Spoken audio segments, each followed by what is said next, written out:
Hi, I'm Chef Michael Shrader from Urban Union Restaurant, and I'm going to show you how to shuck some oysters today. It's one of the things we do here at the restaurant. What I really love is oysters. And what I do is I get my platter and I get my crushed ice, and I usually put a little bit of seaweed on the platter for looks. Again, what I use with my oysters is I use a mignonette sauce, and a mignonette is simply, I do mine, I make it with red wine vinegar, sparkling red wine like champagne, a little bit of chopped shallots, salt, and cracked black pepper. So I've got some oysters today. These are Wellfleets. They're from the East Coast, from the Massachusetts, Rhode Island area of waters.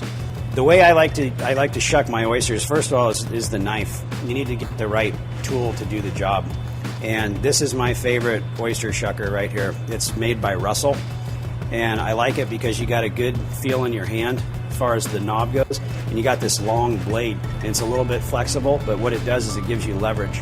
With an oyster, I usually get a thick towel, like a kitchen towel like this, and I'll fold it over, and I'll make like a little pad for my hand, because the last thing you want to do is try to do this in your hand, because you'll ram the knife right through it. You can hurt yourself pretty badly.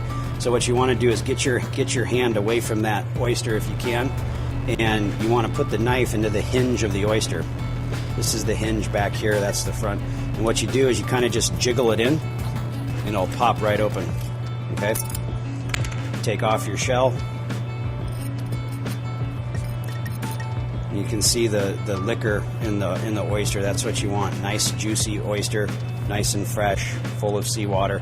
And then what I do is I'll take my knife, I wipe it, and then I'll run it under. There's a muscle right here that holds the oyster to the shell, and I like to cut that so it frees the oyster up, okay? And the oyster, we're just going to put it on the ice like that.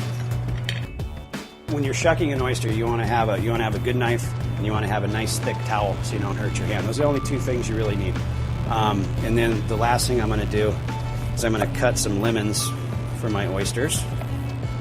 It's traditional garnish. I always like to take the seeds out of the lemons. So you don't want seeds on your oysters when you squeeze it on there.